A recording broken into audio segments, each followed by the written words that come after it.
Are you sheltering in place, isolated, feeling alone? Well, then you're just like us. Hit me.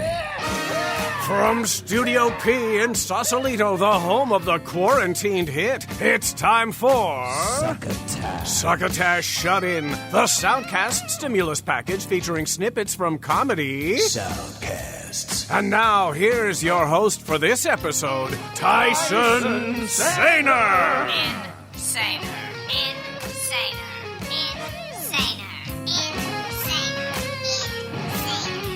Saluton, estes me, Tyson Saner, your host for this week's installment of Succotash Shut-In. Last week was episode 225, and host Mark Hershon brought you a pentalogy of Soundcast spookiness to hit the Halloween theme in a big way. Soundcasts in question were Ghoul Intentions, Spook Hour, The Boogie Monster, The Paranormal Life, and a clip uploaded to us of a soundcast called Dead Waves. That entire show is, of course, still available to listen to at Apple and Google Podcasts, Spotify, Stitcher, the Laughable app, and many other places that you might find soundcasts, including our home site, succotashshow.com. This episode is going to be somewhat Halloween-themed. I'll try to explain how as we go. I've got clips from Candy Dinner with Matt and Ify, because that's what you do immediately after trick-or-treating. You have a candy dinner. In my dreams, where I never have a tummy ache. Blood and Black Rum Podcast, a cult film/horror podcast. That is its entire title. I think that choice is self-explanatory. And Spanish Aqui Presents, because Hispanic Heritage Month was Tuesday, September 15th to Thursday, October 15th, this 2020th year, and Dios De Los Muertos happens before my next episode of Succotash Shut-In, so I thought it might be nice to touch on that. I've also made an early November appropriate selection for this episode's contribution from our longtime fake sponsor Henderson's Pants. And although I have not made my selection at the time of writing this, I will also be reading something from TrumpPoetry.com, our newer 100% fake sponsor with a 100% real website that anyone with a computer or has a friend with a computer can visit. It's an amazing archive, and I encourage you to seek it out and enjoy the quality of its wit and topicality, if that's a thing. Alright, I just Googled it. It is. Let's get this underway, shall we? Thank you for listening. First up tonight, Candy Dinner with Matt and Ify, from Ify Nwadiwe and Matt Apodaca. Its description is very short. It says, another comedy podcast with two comedian friends rambling. The clip I've selected is from episode from February 10th, 2020. It's episode 78. It's called Talkin Movies. Its description said, Matt is back and he's fired up about the Oscars. The boys, or bois, it's B-O-I-S, drop their thoughts about movies and catch you up on what's going on. In this clip, the duo discuss ice cream parlors, Rick and Morty fandom, and a little bit about the food at a party Matt recently attended. What's that one? You got Scoops. Yeah, we have Scoops, and we have another ice cream place. They do the ice cream cookie sandwiches, and they have the Rick and Morty. Wubba Lubba Dub Dub. Yeah, no, I've seen that place. I don't know what it's called, though. Yeah. It's called something, because they were at Family Style Fest. It was great. They have Rick and Morty ice cream, and I took Naomi there. That sounds epic. Oh, yeah. Well, that was what's so funny is Rick and Morty truly is like going afters. No, people say afters is good. Yeah, afters, and it was great. Naomi had a strawberry ice cream, which is also what she had from Ample Hills. That's very sweet. I like it about the same. Yeah, she loves strawberry ice cream.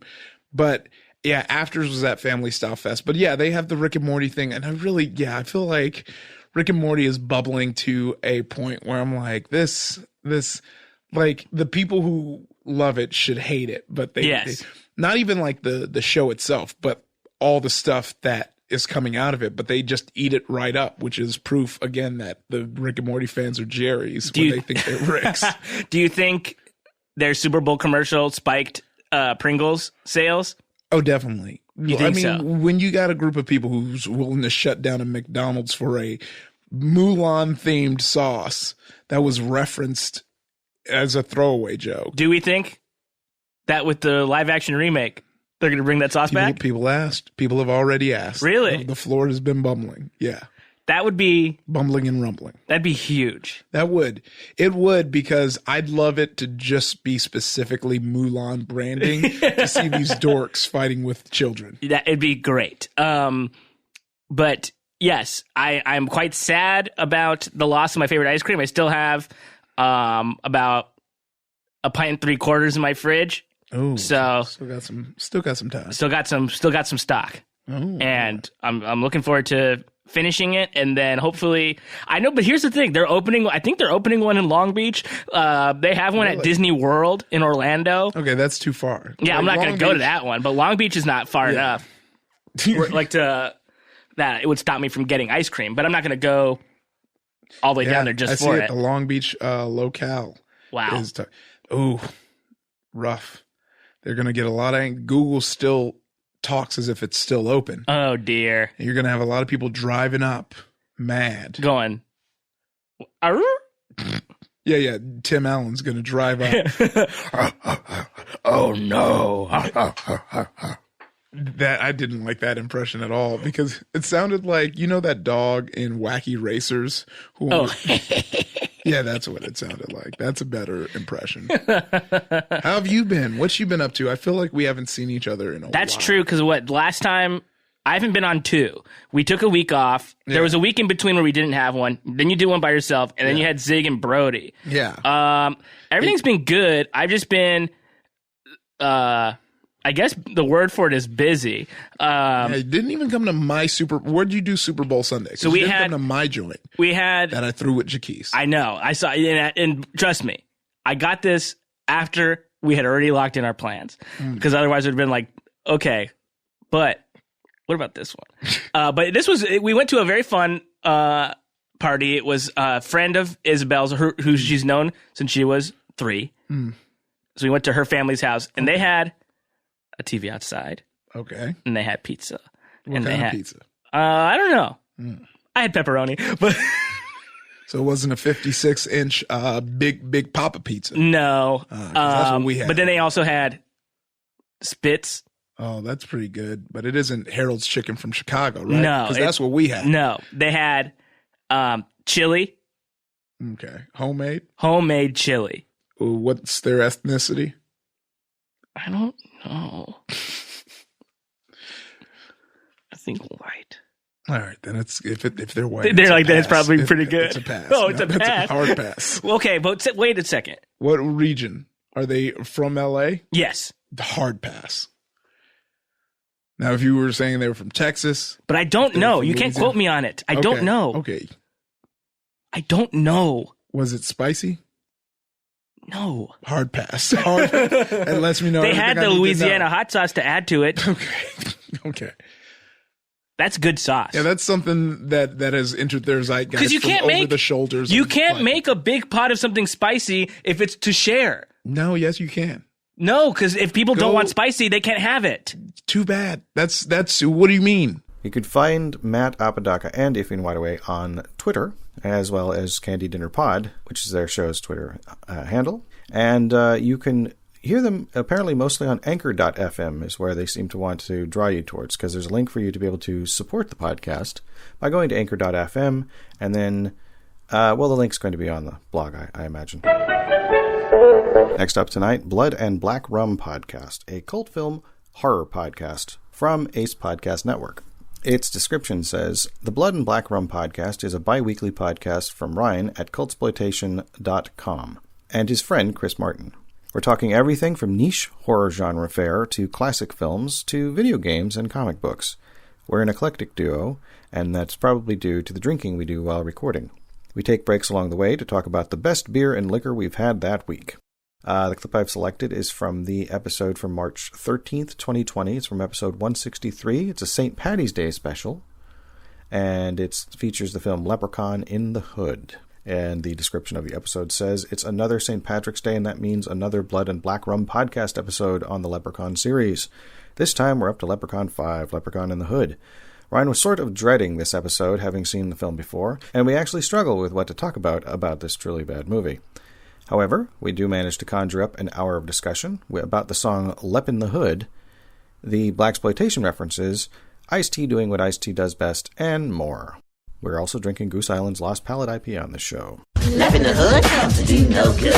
Lep in the Hood comes to do no good. Thanks, Warwick Davis, for leading us back into the discussion on the film. So, Leprechaun in the Hood, as I said, seen it once before. Pretty sure I wrote an article about it at some point, like 6 years ago.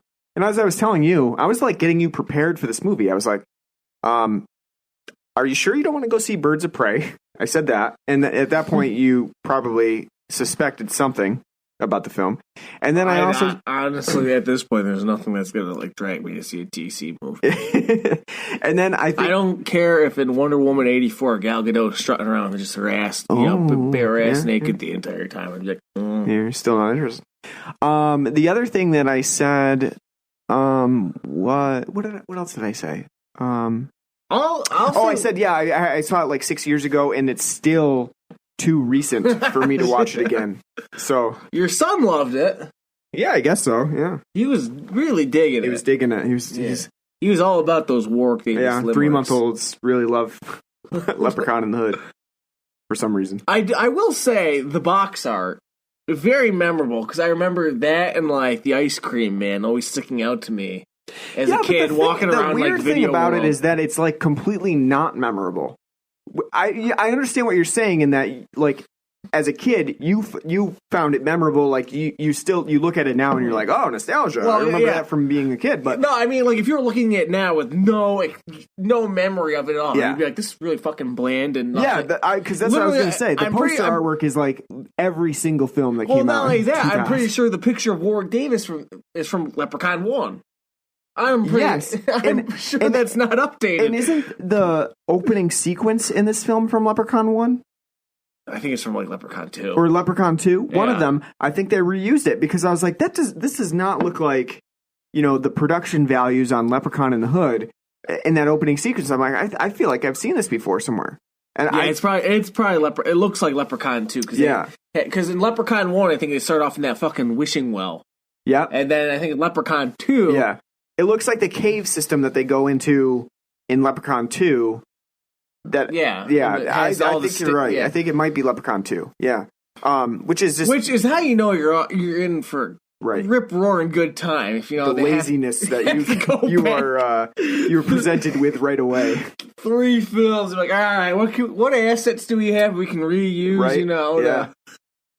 But I mean, I really do. I don't know why. I just always remember like the box art to Leprechaun Back in the Hood and in the Hood as a kid at Video World because they always had them right on the shelves, like prominently featured in the horror section, like Leprechaun 5 and 6 and Leprechaun Space. Mm-hmm. Never really Leprechaun 1, 2, or 3, but it was always the other 3 that were always there, and then like it was like right next to the Ice Cream Man and Candy Man, which by the way, that's got to be on the fucking review docket. What's that? Candyman. Oh, Candyman? Yeah, absolutely. We're going to have to do that before the new one releases. That's what I'm saying. Yeah. We got to do both. Yeah, I agree. I definitely remember Leprechaun in the Hood as well. There was a reason why I checked it out at one point, like 5 or 6 years ago. I don't exactly recall the reason, but... we started doing the Leprechaun series and you wanted to get ahead of the game? Like, No, this is... way prior to the Blood and Black Rum podcast starting. This was a while ago. I wrote it for a different site, actually. I honestly do not remember what it was for. Made it some sort of comparison. I don't even remember. But you know what? The same issues that I found the previous time still apply. And sometimes you revisit a film that you thought was really terrible, and then you see the some of the humor that might have been missed the first time, or you enjoy that it's so bad that it's good. And for about 30 minutes of Leprechaun in the Hood, you could maybe be forgiven for thinking that this film is so bad that it's good. It's got a little charm to it. It does. I think the first 20-25 minutes, there's some charm to it. And as tacky and hokey as it is. You're right, and especially that beginning sequence where they have Ice-T and another guy with their afros and picks in, and it's like 1970s blaxploitation element to it. The only thing that would have been better is if they could have gotten Pam Grier in there, which would have definitely been a tongue-in-cheek throwback. But I think that's I just like hate a good... the fact that they had Colt 54. Yeah, they had to change the name there. You could have kept Colt 45. No one's gonna come around and say like, you can't use Colt 45. You think Billy D. Williams is gonna pop out and be like, no, you can't. You can't use it. Yeah. Now, right after this episode, the show stopped publishing episodes until 164, posted on September 7th of this year. It's about the Zack Snyder version of the George A. Romero classic, Dawn of the Dead, and the word reanimated in the Roman numeral I for 1 is in the first part of the title. Also, every subsequent episode that has been released has that in its title. There are up to 7 reanimated installments as of my writing this. You can go to the website at bloodandblackrumpodcast.podbean.com. Hello, friends. In this time of political unrest, both in the U.S. of A. and abroad, Bill Haywatt here to offer you a reassuring word from our overlords at Henderson's Pants. If you're overwhelmed with the wild ride the current administration has upon us, relief is just a changing room away. Once you slip into a pair of Henderson's new foggy-bottom breeches, you'll be well on your way to seeing yourself clear of these trying times. Why, you may ask? Well, because foggy-bottom breeches let you slip into any closed session on Capitol Hill, raucous caucus, or smoke-filled back room with the confidence of the majority party. You'll fit right in with that flushed look that comes from spending other people's money, and an enhanced derriere that is just perfect for butting into other people's business. And right now is the perfect time to shop for your foggy-bottom breeches. Thanks to an executive order and a flurry of tweets from you-know-who, these pants are 15% off until sanity returns to the Oval Office. Originally designed for lobbyists, executives from Goldman Sachs, and the waitstaff at Mar-a-Lago, Henderson's foggy-bottom breeches are available at your nearest gerrymandered polling place. That's Henderson's, makers of empty suits and stuffed shirts since 1929. And now back to Succotash. This episode of Succotash is sponsored in part by TrumPoetry.com, a chronological ode to a fake muse. Enjoy a rhyming spin on the news of the day every day, as well as over 500 archived daily verses thoroughly covering the White House, America, and the world with a sticky caramel coating that's impossible to remove. That's TRUMPoetry.com. Everything you need to know in rhyming couplets. TrumPoetry.com. Yes, TrumpPoetry.com. Tonight's reading is 2 short ones. I was, as I mentioned earlier in the opening of this, that I had not picked one yet, and I have now picked 2.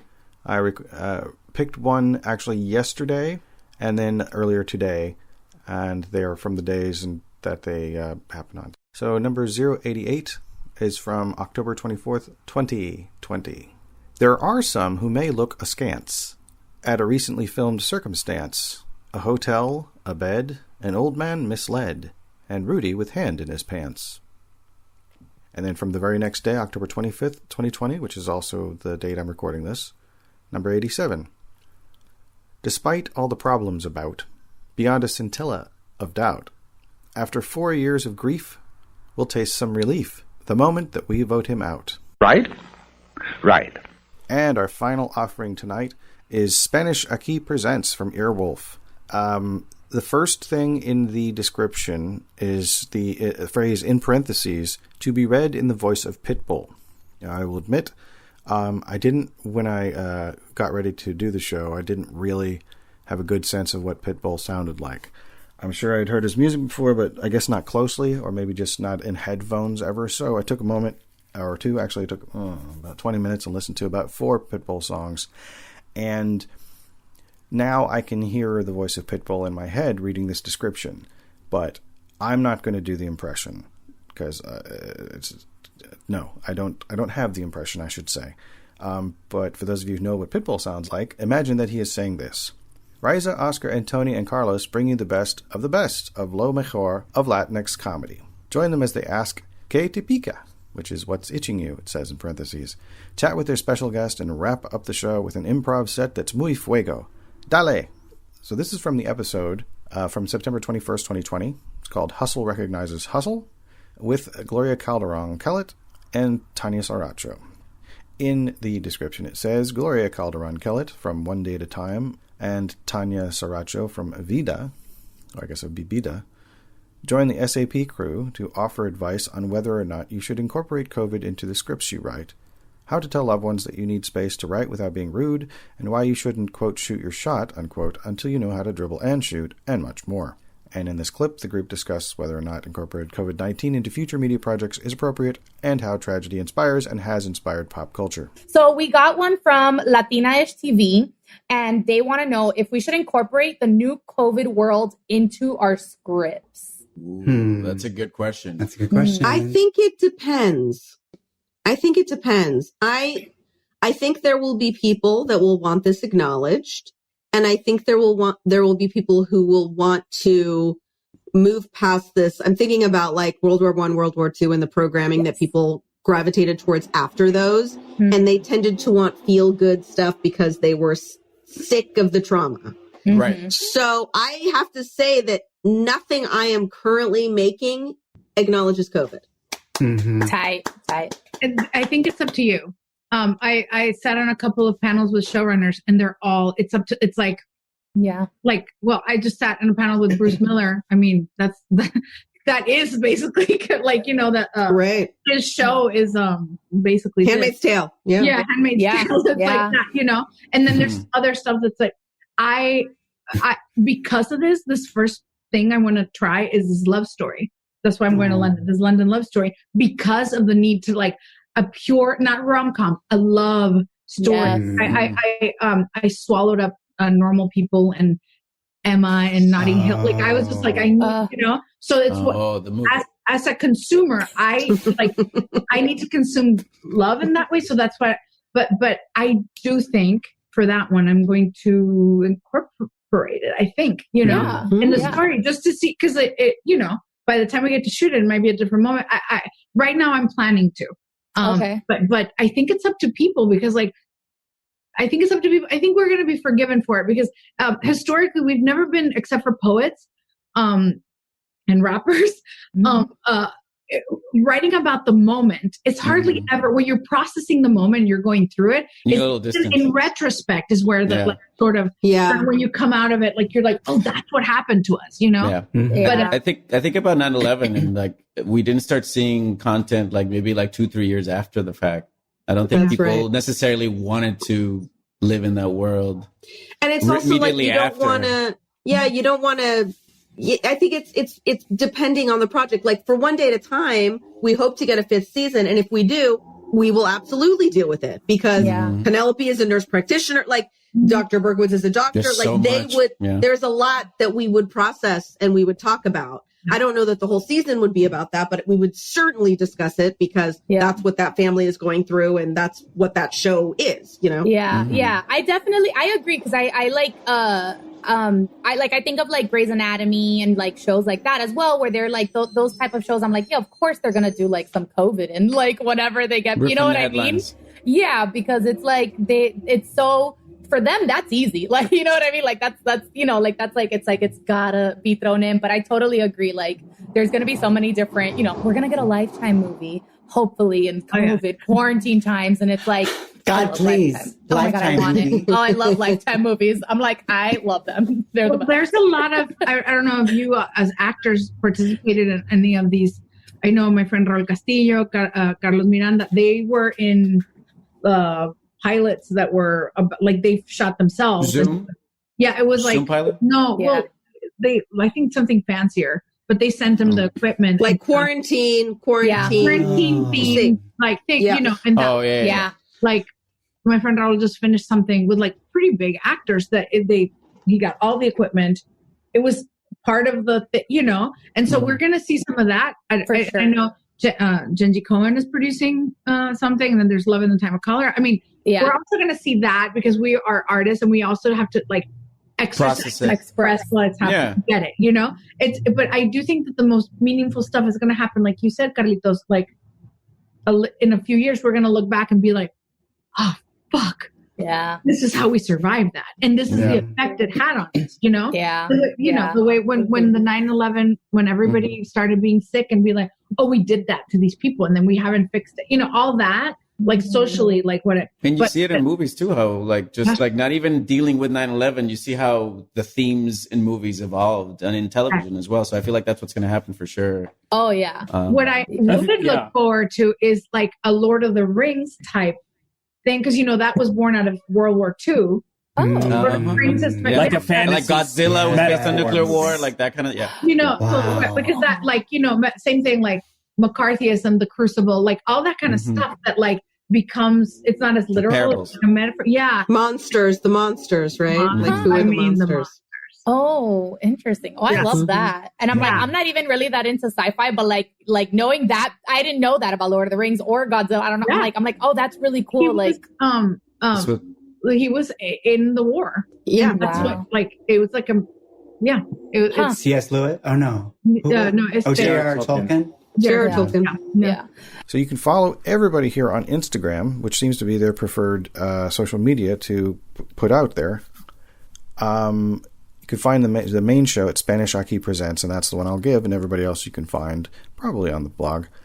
Is SPANISHAQUIPRESENTS.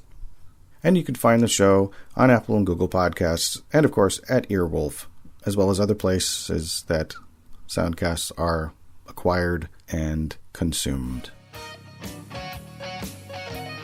And there's your last episode before Super Tuesday. Tuesdays are the show's release date, so there will be one dropping on that day, theoretically, and it will be hosted and assembled by Mark Hershon. I'd just like to wrap by urging you to vote like your life depends on it, because it might. Vote safely by mail if you can, or in person if you must. Avoid the maskless like the plague, and report anything that looks like voter suppression or intimidation to the FBI. We will get through this together, one way or another. Well, that's enough out of me for now. Please share the show with others if you enjoyed it or found it helpful in any way. Sharing is also caring, and it is what we mean when we gently urge you to please pass the succotash. You've been listening to Succotash Shut-In, the Soundcast Stimulus Package, with your host, Tyson Sainer. Brought to you by Henderson's Pants, TrumPoetry.com, and imagine your company's name right here. Find us on the web at SuccotashShow.com, on iTunes, on Stitcher, on iHeartRadio, on YouTube, on SoundCloud, on the Laughable app, and tattooed on your mother's rear end. You can hear us streaming and like us on Facebook. Follow us on Twitter at Succotash Show. Email us at tyson@succotashshow.com, or call into the Succotash Skype line at our toll call number 818-921-7212. That number again is 818-921-7212. You can also upload clips from your favorite comedy soundcast directly to us using our direct upload link at hightail.com/u/succotash. Production of Succotash is overseen by Joe Paulino through the auspices of Studio P Sausalito, the home of the hit. Our hosts are Mark Hershon and Tyson Sainer. Our musical director is Scott Carvey. Our booth assistant is still Kenny Durgis. And until next time, I'm your loyal booth announcer, Bill Haywatt, reminding you to please wash your hands and pass the Succotash. Goodbye.